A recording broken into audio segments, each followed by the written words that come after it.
Hey guys, I hope you all are doing well. I am Iram Jahan and welcome back to our channel Jahan Education Zone. So today we are going to solve exercise 1.1 from question number 11. Chapter name is Real Numbers and the author of this book is Dr. Sudhir Kumar Pondir. So what are you waiting for? Let's get started. Question number 11. अब यहाँ पर भी हमारे पास दो numbers हैं और बोला जा रहा है अगर इसका HCF इस फॉर्म में एक्सप्रेस किया जाए तो यहाँ पर जो x है इसकी वैल्यू क्या है. ओके, ये हमें पता करना है. तो ये भी क्वेश्चन नंबर 10 की तरह है, इसे भी सेम वैसे ही सॉल्व करना होगा. ओके, क्वेश्चन में जितनी भी इंफॉर्मेशन हमें दी गई थी वो सब हमने यहाँ पर नोट कर दिया. ओके, अब हमें पता क्या करना है, x की वैल्यू. अगर इन दोनों वैल्यूज़ का, इन दोनों नंबर्स का HCF हमें पता चल जाएगा तो x की वैल्यू हम ईजिली पता कर सकेंगे. ओके, तो पहले एक साइड में लाइन ड्रॉ करते हैं और इन दोनों वैल्यूज़ का HCF पता कर लेते हैं. ओके, अब इनका HCF आप जैसे पता करना चाहो वैसे कर सकते हो. मैं यहाँ पर यूक्लिड्स डिवीजन एल्गोरिदम से ही इसे सॉल्व करूँगी. ओके, 657 हमारे पास है डिवाइज़र की प्लेस में क्योंकि ये छोटा है और 963 बड़ा है, इसलिए हम इसे डिविडेंड की प्लेस में नोट करेंगे. अब इसका मल्टीप्लाई हमें 1 2 3 पे करना होगा. 1 टाइम में ही हमें यहाँ पर इसे नोट करना होगा क्योंकि 2 टाइम्स में ज़्यादा हो जाएगा. अब इन दोनों को माइनस करने पर हमारे पास कितना आएगा, 306. अब रिमाइंडर 0 नहीं है. ओके, इसे हमें और सॉल्व करना होगा. यहाँ पर नोट कर देंगे 657 क्योंकि ये डिवाइज़र की प्लेस में था तो ये डिविडेंड बन गया. ओके, अब 306 का मल्टीप्लाई भी 1 2 3 इन सब में करना होगा. तो 2 टाइम्स में हमारे पास कितना आ जाएगा, 612. अब इन दोनों को माइनस करना होगा, कितना आएगा हमारे पास, 45. अभी भी रिमाइंडर 0 नहीं है तो इसे और सॉल्व करेंगे.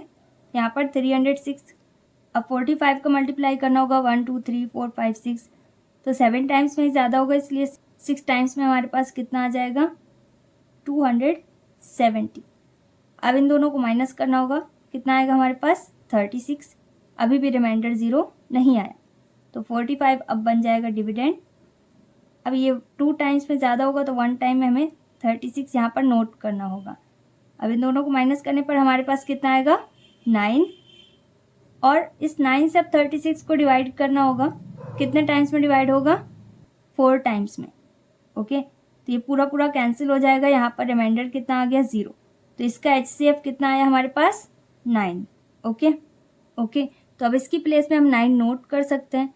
तो गिवन में जो भी हमने नोट किया है इस पूरी वैल्यू को हम यहाँ पर नोट कर देंगे, फिर इसे सॉल्व करेंगे. तो HCF ऑफ 657 एंड 963 हमने यहाँ पर फाइंड आउट किया. कितना आया हमारे पास, 9. तो इस पूरे की जगह पर हम क्या नोट कर सकते हैं, 9. और 657x वैसे ही नोट कर देंगे. अब इसके बाद यहाँ पर प्लस का साइन है और यहाँ पर माइनस, तो प्लस माइनस किस में कन्वर्ट होता है, माइनस में. माइनस का साइन आएगा और 963 का मल्टीप्लाई 15 में करने पर हमारे पास कितना आएगा, 14,445. ओके, आप मल्टीप्लाई करके देख लेना. अब यहाँ पर 9 और 1445 ये दोनों सेम नेचर के हैं, इनके साथ x नहीं है. ओके, तो इन्हें सेम प्लेस में करना होगा.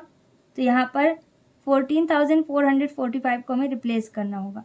माइनस में है तो किस में कन्वर्ट हो जाएगा, प्लस में.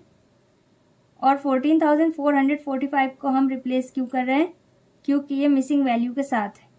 ओके, अब इसके बाद 657x वैसे ही नोट कर देंगे. अब इन दोनों को ऐड करने पर हमारे पास कितना आएगा, 14,454. अब इसके बाद इक्वल का साइन लगाकर अगर आप ये नोट करना चाहो तो कर सकते हो, अदरवाइज ये मल्टीप्लाई के फॉर्म में, यहाँ पर कोई साइन नहीं है x के साथ तो इसे डिवाइड में कन्वर्ट किया जा सकता है. ओके, 657 यहाँ से रिप्लेस हो गया, क्या बचा यहाँ पर, x. ओके, अब इन दोनों को डिवाइड करना होगा. तो 657 से जब आप इसे डिवाइड करोगे तो पहले ये 2 टाइम्स में कैंसिल होगा, यहाँ पर आएगा आपके पास 1314. ओके, फिर माइनस करेंगे और अगेन इसे सॉल्व करने के बाद 2 टाइम्स में ये फिर से कैंसिल होगा, 1314 आएगा. ओके, लास्ट में रिमाइंडर 0 आ जाएगा. तो आप x की वैल्यू पता करके देखना इन दोनों को डिवाइड करके. ओके, तो आपके पास आंसर कितना आ जाएगा, 22. x की वैल्यू हमें पता करनी थी, x की वैल्यू हमने यहाँ पर पता कर दी. Okay, and this is our final answer. Question number 12 में हमें क्या बताया गया है कि एक नंबर है जिसे 61 से डिवाइड किया गया। ओके, तो यहाँ पर कितना आ रहा है हमारे पास, क्वेश्चन की प्लेस में 27 और रिमाइंडर की प्लेस में कितना आता है 32। तो वो नंबर क्या है वो हमें पता करना है। यहाँ पर क्वेश्चन में जो भी हमें दिया गया था वो सब हमने यहाँ पर नोट कर दिया। एक और चीज़ यहाँ पर हमें पहचानना होगा कि डिवाइज़र की प्लेस में वैल्यू दी गई है या फिर डिविडेंड की। ओके, क्योंकि क्वोशंट और रिमाइंडर तो वो क्लियरली लिख कर देते हैं, लेकिन डिवाइज़र और डिविडेंड पहचानना होता है। तो जिससे भी हम डिवाइड करते हैं वो डिवाइज़र है और जिसमें डिवाइड करेंगे वो क्या है, डिविडेंड। ओके, तो यहाँ पर डिवाइज़र की प्लेस में वैल्यू दी गई है और डिविडेंड हमें पता करना है। तो यहाँ पर फॉर्मूला नोट करते हैं, फिर इसे सॉल्व करते हैं। तो यहाँ पर लेमा ही नोट करना है, क्या है, dividend is equal to divisor into quotient plus remainder. अब वैल्यूज़ जिसकी हमें पता है उसके नीचे उसकी वैल्यू को पुट करना है और इसे सॉल्व करना है। तो डिविडेंड की वैल्यू तो हमें पता नहीं है, उसे ही हमें पता करना है, तो इसके नीचे कुछ भी नहीं नोट करेंगे, या फिर आप डिविडेंड नोट करना चाहो तो कर सकते हो। ओके, डिवाइज़र हमारे पास कितना है 61 इंटू क्वोशंट कितना है 27 प्लस रिमाइंडर हमारे पास कितना है 32। अब पहले इन दोनों का मल्टीप्लाई करना होगा, फिर जो भी आएगा उस पर 32 ऐड करना होगा। 61 और 27 इन दोनों का मल्टीप्लाई करने पर हमारे पास कितना आएगा 1647 और प्लस 32 ऐसे ही नोट कर सकते हैं। अब इसके बाद सिंपल इसे ऐड करना है, कितना आएगा हमारे पास 1679। ओके, तो डिविडेंड हमें यहाँ पर पता चल गया। यहाँ पर वो नंबर हमें पता चल गई जिससे 61 से डिवाइड करेंगे तो हमारे पास क्वोशंट कितना आएगा 27 और रिमाइंडर कितना आएगा 32। इसे आप नोट कर सकते हो, the number is equal to 1679 और यहाँ पर भी आप डायरेक्ट आंसर नोट कर सकते हो। Okay, next is question number 13, find the greatest number which divides 285 and 1249 leaving remainders 9 and 7 respectively. Respectively means होता है लाइन से। ओके, यहाँ पर बोला जा रहा है कि ऐसी बड़ी से बड़ी नंबर बतानी है जिन दोनों नंबर्स को डिवाइड कर दें, लेकिन डिवाइड करने में एक कंडीशन बोल रहे हैं कि यहाँ पर रिमाइंडर बच रहा है। तो जहाँ कहीं पर भी ऐसी कंडीशन हो जहाँ पर रिमाइंडर बच रहा है तो पहले उस रिमाइंडर को माइनस करना होता है। इन दोनों में से जो भी रिमाइंडर है उसे माइनस करेंगे, फिर जो वैल्यू होगी उसमें रिमाइंडर 0 होगा। ओके, तो जब रिमाइंडर 0 होगा तब हम ग्रेटेस्ट नंबर मतलब हाईएस्ट नंबर पता कर पाएंगे जो इन दोनों को डिवाइड कर सकती है। ओके, तो यहाँ पर हम नोट कर देंगे a is equal to 285 minus, तो पहले वाले में रिमाइंडर कितना है 9, तो पहले इन दोनों को माइनस करना होगा, कितना आएगा 276। ओके, और दूसरी नंबर हमारे पास क्या है 1249, इसमें हमें कितना माइनस करना है 7। ओके, इसे हमें लाइन से ही माइनस करना होगा, ये नहीं कि हम इसमें 7 माइनस कर दें और इसमें 9। ओके, रॉन्ग हो जाएगा। रिस्पेक्टिवली मीन्स होता है लाइन से। ओके, तो पहले वाले के लिए 9 है और दूसरे के लिए 7। अब इसे भी माइनस करेंगे, कितना आएगा हमारे पास 1242। ओके, अब आप इसे जैसे सॉल्व करना चाहो वैसे कर सकते हो, यूक्लिड्स डिवीजन एल्गोरिथम से भी आप इसे सॉल्व कर सकते हो और प्राइम फैक्टराइजेशन मेथड से भी। ओके, तो अब हम इसे करते हैं प्राइम फैक्टराइज करके सॉल्व। यहाँ पर आप नोट करना चाहो तो नोट कर सकते हो by prime factorization method. Okay, यहाँ पर HCF पूछा गया है लेकिन यहाँ पर लिखा क्या है ग्रेटेस्ट नंबर। अब इसे प्राइम फैक्टराइज करके कैसे सॉल्व करना है वो भी देखते हैं। तो यहाँ पर नोट कर देते हैं 276। ओके, ये जो A है इसे सॉल्व करना होगा, यहाँ पर माइनस करने के बाद जो आया उससे हमें नोट करना है, और दूसरे साइड हम क्या नोट करेंगे 1242। अब इसे प्राइम फैक्टराइज करते हैं। सबसे पहले सॉल्व करते हैं 276 को। यहाँ पर प्राइम है तो यहाँ पर सिर्फ हमें प्राइम नंबर ही नोट करना होगा। ओके, तो प्राइम वैल्यूज से ही इसे सॉल्व करना होगा। तो यहाँ पर 2 नोट करते हैं, 2 1 जार 2 और 2 3 जार 6, 2 8 जार 16। फिर इसे अगेन 2 से कैंसिल करेंगे तो यहाँ पर कितना आ जाएगा 2 6 जार 12 और 2 9 जार 18। अब ये 2 से कैंसिल नहीं हो सकता, लास्ट में 9 है तो 3 से कैंसिल करते हैं। यहाँ पर कितना आ जाएगा 3 2 जार 6 और 3 3 जार 9। अब 23 भी किसी की टेबल में नहीं आता तो ये खुद ही प्राइम है। ओके, ये वन टाइम में कैंसिल होगा। अब इसी तरीके से 1242 को सॉल्व करना होगा। तो 2 से इसे कैंसिल करेंगे, 2 6 जार 12, 2 2 जार 4, 2 1 जार 2। अब ये किससे कैंसिल हो सकता है 3 से, 3 2s आर 6, 3 7s आर 21। तो यहाँ पर 2 डिजिट एक साथ आ रहे हैं, यहाँ पर हमें 0 नोट करना होगा और फिर 7 नोट करेंगे। ओके, अदरवाइज आप इसे यूक्लिड डिवीजन एल्गोरिदम से भी सॉल्व कर सकते हो। ओके, फिर इसके बाद फिर से हम इसे 3 से सॉल्व कर सकते हैं। यहाँ पर आ जाएगा 3 6 आर 18 और 3 9 आर 27। अगेन ये 3 से कैंसिल होगा, 3 2s आर 6, 3 3s आर 9 और 23 तो अपने ही टेबल से कैंसिल होगा। ओके, तो इस तरीके से इन दोनों को हमें प्राइम फैक्टराइज करना होगा। प्राइम फैक्टराइज करने के बाद अब चाहे यहाँ पर 2 नंबर्स हो, 3 हो, कितनी भी हो, उन सभी को इस तरीके से प्राइम फैक्टराइज करना होगा और सभी में देखना होगा कॉमन क्या है।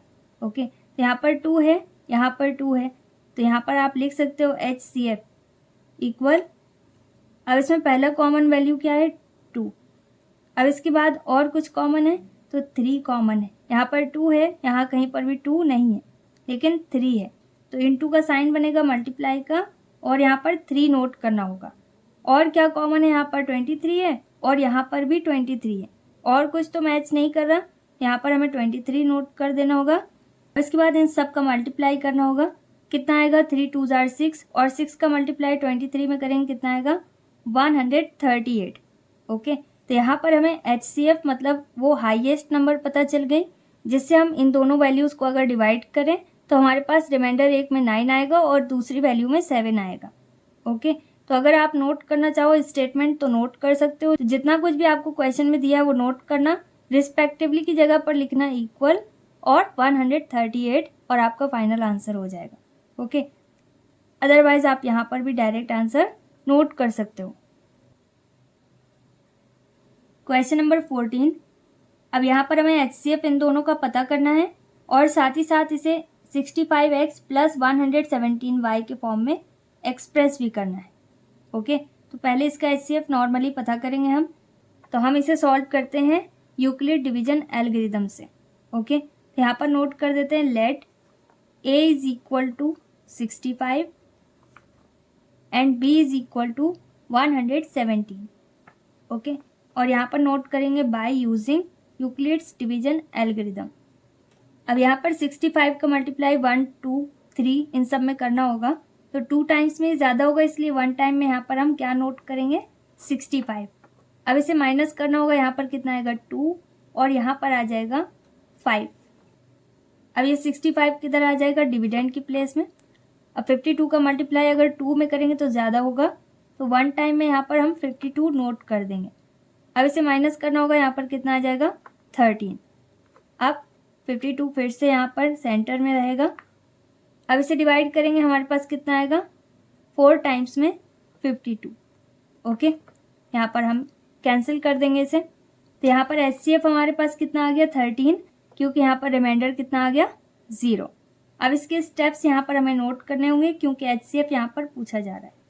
ओके, तो first step 117 is equal to 65 into 1 plus 52, और इसका सेकेंड स्टेप क्या हो जाएगा 65 is equal to 52 into 1 plus 13। आपके सारे स्टेप्स बहुत सोच समझ कर अच्छे से करने होंगे, क्योंकि एक सिंपल मिस्टेक से पूरा का पूरा सॉल्यूशन गलत हो जाएगा। ओके, तो कहीं पर भी मिस्टेक नहीं होनी चाहिए। थर्ड स्टेप इसका क्या हो जाएगा 52 is equal to 13 into 4 plus 0। Okay, तो यहाँ पर हम क्या नोट करेंगे, since remainder is equal to 0 therefore HCF of 65 and 117 is equal to 30। Okay, तो फर्स्ट आंसर तो हमारे पास आ गया, और सेकंड आंसर क्या है कि इसे एक्सप्रेस करना है हमें, तो एक्सप्रेस भी कर देते हैं। और यहाँ पर क्या बोला गया है कि इसे इस फॉर्म में एक्सप्रेस करना है, तो HCF और ये दोनों फॉर्म आपस में क्या है बराबर है। ओके, तो HCF यहाँ पर कितना आया 13, इसकी प्लेस में हम क्या नोट कर सकते हैं 13, तो हो जाएगा 13 is equal to 65x plus 117y। तो यहाँ पर हम इसे इस तरीके से एक्सप्रेस कर सकते हैं, लेकिन x और y की वैल्यू भी हमें पता करनी होगी कि यहाँ पर x और y कितना है। ओके, तो इसके लिए हमें वैल्यू अपनी तरफ से पुट करनी होगी 1 2 3 4 इनकी प्लेस में। ओके, जिसमें भी इस पूरी वैल्यू को सॉल्व करने पर 13 आ जाएगा, वो x और y की वैल्यू होगी। ओके, तो यहाँ पर हमें x और y की वैल्यू माइनस में भी लेनी होगी क्योंकि यहाँ पर प्लस दिया गया है। तो जब तक हम इसे माइनस नहीं करेंगे तब तक यहाँ पर 13 आना इम्पॉसिबल है। ओके, तो यहाँ पर हम नोट कर देंगे पहले, taking x is equal to, अब यहाँ पर अगर आप x की वैल्यू 1 लेंगे और y की वैल्यू -1 या x की वैल्यू -1 y की वैल्यू 1, तब सॉल्व करने पर 13 नहीं आएगा। ओके, तो x की वैल्यू अगर हम 2 लें यहाँ पर और y की वैल्यू अगर -1 लें, तब हमारे पास इसका सॉल्यूशन किसके बराबर होगा, 13 के। तो इसे चेक कर लेते हैं। 13 इज इक्वल टू क्या हो जाएगा, 65 इंटू, इनके बीच में कोई साइन नहीं है तो मल्टीप्लाई का साइन रहेगा। x की जगह पर हमारे पास क्या है, 2, तो यहाँ पर 2 नोट कर देते हैं। अब इसके बाद क्या है, प्लस, तो प्लस का साइन आ जाएगा। 117 और इसके बीच में कोई साइन नहीं है तो मल्टीप्लाई का साइन, और y की वैल्यू हमारे पास कितनी है, -1। ओके, अब 13 वैसे ही रहेगा। ये वैल्यूज़ को आप पुट करके रफ में देख सकते हो। ओके, यहाँ पर डायरेक्ट आप लिख सकते हो x इज इक्वल टू 2 और y is equal to -1 answer. Okay, एक और हिंट ये भी है कि x की जगह पर आपको पॉजिटिव वैल्यू ही लेनी होगी। ओके, अगर पॉजिटिव वैल्यू आपकी बड़ी होगी तब जाकर आंसर आपका पॉजिटिव रहेगा। अब 65 में जब 2 से मल्टीप्लाई करेंगे तो हमारे पास कितना आएगा, 130, और प्लस माइनस किस में कन्वर्ट होगा, माइनस में, और इन दोनों का मल्टीप्लाई करने पर कुछ भी चेंज नहीं होगा क्योंकि 1 से मल्टीप्लाई करने पर कुछ भी चेंज नहीं होता है। अब 13 अपने प्लेस में वैसे ही रहेगा। इन दोनों को और सॉल्व कर सकते हैं, माइनस करेंगे कितना आएगा हमारे पास, 13। तो देखो ये वेरीफाई हो गया। ओके, तो अगर x की जगह पर हम 2 नोट करें और y की जगह पर -1, तो ये इस इक्वेशन को, इस एक्सप्रेशन को क्या कर रहा है, ट्रू कर रहा है। ओके, तो यहाँ पर लास्ट में आप नोट कर सकते हो हेंस, क्योंकि HCF तो हम नोट कर ही चुके हैं, तो सेकंड वाला नोट कर देंगे कि इसकी एक्सप्रेशन क्या है।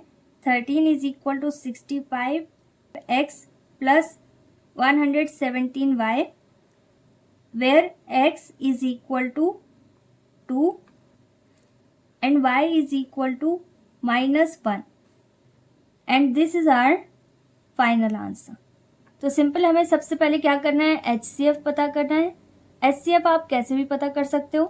फिर इसके बाद इस HCF को इस फॉर्म में एक्सप्रेस करना है क्योंकि ये दोनों आपस में बराबर है। तो यहाँ पर 13 नोट कर देंगे इस एक्सप्रेशन के साथ। अब इसके साथ साथ इसमें x और y की वैल्यू भी पता करनी होगी, तो इनकी वैल्यू को हमें एज्यूम करना होगा अपनी तरफ से, जिसमें इस पूरी वैल्यू को अगर हम सॉल्व करें जो RHS में है, ये LHS के बराबर होनी चाहिए, मतलब 13 आना चाहिए। ओके, तो यहाँ पर 65 क्या है, 117 से छोटा है।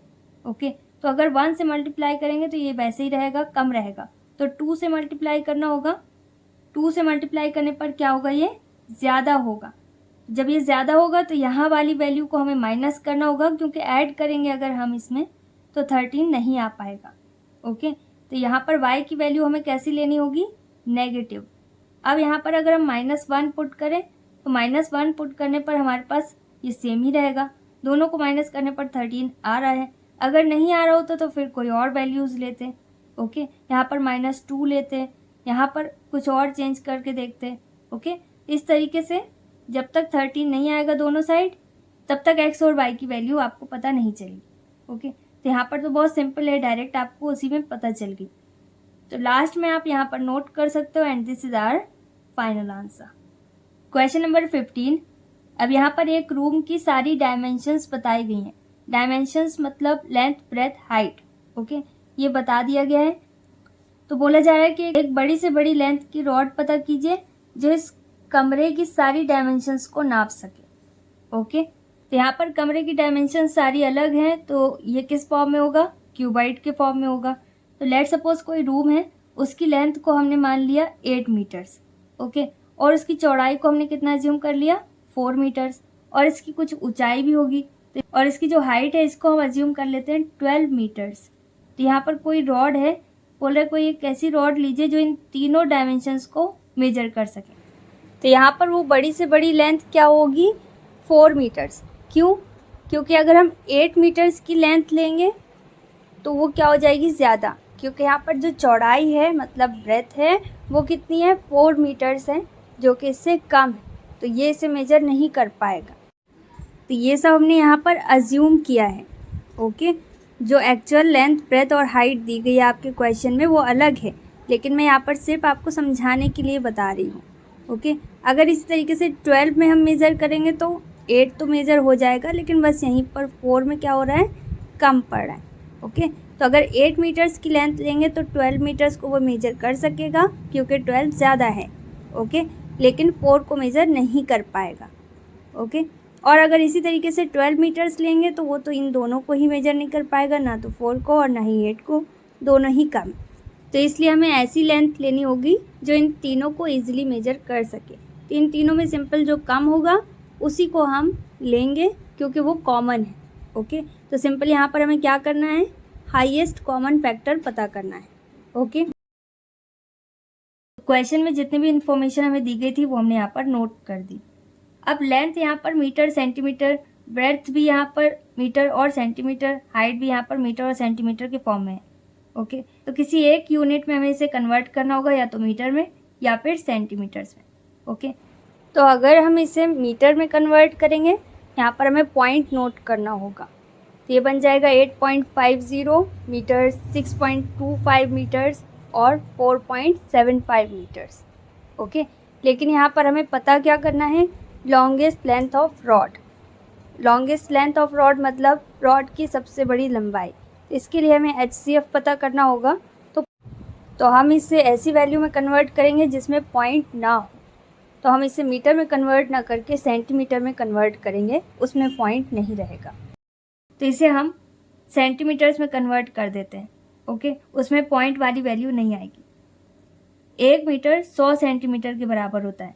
तो यहाँ पर कितने मीटर्स हैं, 8, तो ये किसके बराबर हो जाएगा, 800 सेंटीमीटर्स।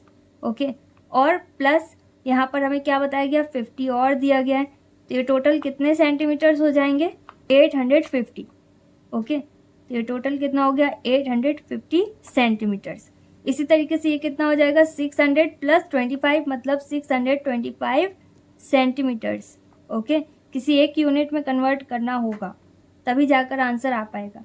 फिर ये कितना होगा, 400 मीटर में है तो इसको सेंटीमीटर में बदलेंगे, क्या हो जाएगा 400 और प्लस 75 मतलब 475 सेंटीमीटर्स। ओके, तो पहली वैल्यू हमारे पास क्या है, 850 मीटर्स, दूसरी 625 सेंटीमीटर्स और थर्ड क्या है, 475 सेंटीमीटर्स। तो कम्प्लीटली डिवाइड करने का मतलब है HCF पता करना। तो यहाँ पर हमें HCF पता करना होगा। आप इसे किसी भी मेथड से पता कर सकते हो, मैं यहाँ पर इसे प्राइम फैक्टराइजेशन मेथड से ही पता कर रही हूँ।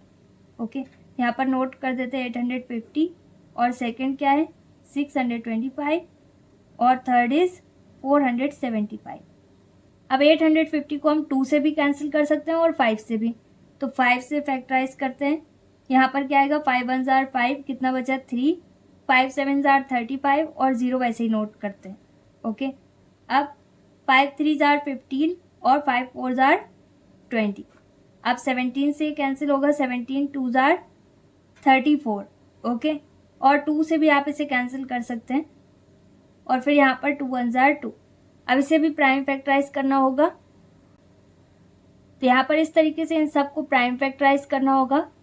यहाँ पर हमारे पास क्या है, 850 में 5 5 17 2 या 2 17 इस तरीके से आएगा, और 625 को प्राइम फैक्टराइज करेंगे तो 4 टाइम्स हमारे पास 5 आएगा, और 475 को प्राइम फैक्टराइज करने पर क्या आएगा, 2 टाइम्स 5, 2 टाइम्स 3 और 1 टाइम 2 आएगा। यहाँ पर हमें क्या पता करना है, HCF। ओके, तो अब यहाँ पर हाईएस्ट कॉमन फैक्टर पता करना होगा। ओके, कि इन तीनों में कॉमन क्या है सबसे ज़्यादा। यहाँ पर 5 है, यहाँ पर भी 5 है और यहाँ पर भी 5 है, इन तीनों में वो डिजिट होना चाहिए। ओके, उस वैल्यू का होना ज़रूरी है, तो यहाँ पर आ जाएगा 5। अब इसके बाद अगेन यहाँ पर भी 5 है, यहाँ पर भी 5 है और यहाँ पर भी 5 है, तो इंटू 5। अब यहाँ पर 17 है लेकिन इन सब में नहीं है, यहाँ पर 2 है, यहाँ पर भी 2 है लेकिन यहाँ पर नहीं है, इसलिए ये कॉमन नहीं हो सकता। ओके, यहाँ पर कॉमन सिर्फ वही होगा इन तीनों में जो प्रेजेंट होगा, तो 2 टाइम्स 5 इन तीनों में है, इसलिए यहाँ पर HCF में सिर्फ 2 टाइम्स 5 है। बाकी कुछ भी यहाँ पर मैच नहीं कर रहा। तो 5 5 ज़ार 25, तो यहाँ पर 25 इसका HCF मिल गया। ओके, तो रॉड की वो बड़ी से बड़ी लेंथ हमें पता चल गई, जिससे हम इन तीनों डायमेंशंस को मेजर कर सकते हैं। यहाँ पर हम क्या नोट कर सकते हैं, therefore the longest length of rod is equal to 25 centimetres and this is our final answer. Question number 16। अब यहाँ पर हमें क्या पता करना है, लार्जेस्ट नंबर जो इन दोनों नंबर्स को डिवाइड करें और इसमें भी रिमाइंडर बच रहा है, कितना बचेगा 5 और 7। तो रिमाइंडर को यहाँ पर भी पहले हमें माइनस करना होगा, फिर इसके बाद इसका HCF पता कर लेंगे तो लार्जेस्ट नंबर हमें पता चल जाएगी। ओके, यहाँ पर नोट करते हैं let A is equal to 2053 और यहाँ पर रिमाइंडर बच रहा है तो पहले इसे माइनस करते हैं। फर्स्ट वाले रिमाइंडर में कितना दिया गया है 5, तो 5 माइनस करेंगे, यहाँ पर कितना हो जाएगा 2048। फिर इसके बाद B मतलब सेकंड नंबर क्या है 967, इसमें हमें कितना माइनस करना होगा 7, क्योंकि यहाँ पर रिमाइंडर 7 बच रहा है। माइनस करने पर हमारे पास कितना आएगा 960। ओके, अब इन दोनों नंबर्स को आप जैसे सॉल्व करना चाहो वैसे कर सकते हो। मैं यहाँ पर इसे यूक्लिड्स डिवीजन एल्गोरिथम से सॉल्व करूँगी। ओके, अब 960 का मल्टीप्लाई अगर हम 2 में करें हमारे पास कितना आएगा 1920। ओके, अब इन दोनों को माइनस करना होगा, कितना आएगा हमारे पास, अब 128 से डिवाइड करना होगा 960 में। 128 का अगर हम 7 में मल्टीप्लाई करें तो हमारे पास कितना आएगा 896। अब इसे माइनस करेंगे, कितना आएगा 64। अगेन डिवाइड करना होगा तो 2 टाइम्स में यहाँ पर 128 आएगा। अब ये पूरी तरीके से कैंसिल हो रहा है, तो यहाँ पर रिमाइंडर कितना आया 0, तो इसका HCF कितना आया हमारे पास 64। यहाँ पर क्या पता करना है, लार्जेस्ट नंबर। तो HCF और लार्जेस्ट नंबर एक ही चीज़ है। यहाँ पर हम क्या नोट कर सकते हैं, the largest number is equal to 64 and this is our final answer. Question number 17 में भी हमें लार्जेस्ट नंबर पता करनी है और यहाँ पर 3 नंबर्स हैं, तो इन तीनों नंबर को ऐसी कौन सी नंबर डिवाइड कर रही है जिसमें रिमाइंडर इतना बच रहा है, इसे भी वैसे ही सॉल्व करना होगा। अब यहाँ पर हमारे पास 3 नंबर्स हैं, तो इसे हम क्या एज्यूम कर सकते हैं ABC। यहाँ पर हम नोट कर देंगे A is equal to 398 minus 7। Okay, यहाँ पर कितना आएगा 391 और सेकंड नंबर क्या बन जाएगा 436 माइनस 11। अब 11 माइनस करेंगे, कितना आएगा हमारे पास 425 और थर्ड नंबर को हम अज्यूम कर लेते हैं C। ये हो गया 542 माइनस, इसमें हमें कितना माइनस करना है 15 और 15 माइनस करने पर हमारे पास कितना आएगा 527। अब आप इसे जैसे सॉल्व करना चाहो वैसे कर सकते हो। तो प्राइम फैक्टराइज करके आप कैसे सॉल्व करोगे इसे, वो आपको पता है। तो अब इसे डिवीजन एल्गोरिथम से देखते हैं कैसे सॉल्व कर सकते हैं। तो सबसे पहले 391 और 425 इन दोनों का उसी तरीके से HCF पता करेंगे जैसे अभी तक करते आ रहे थे।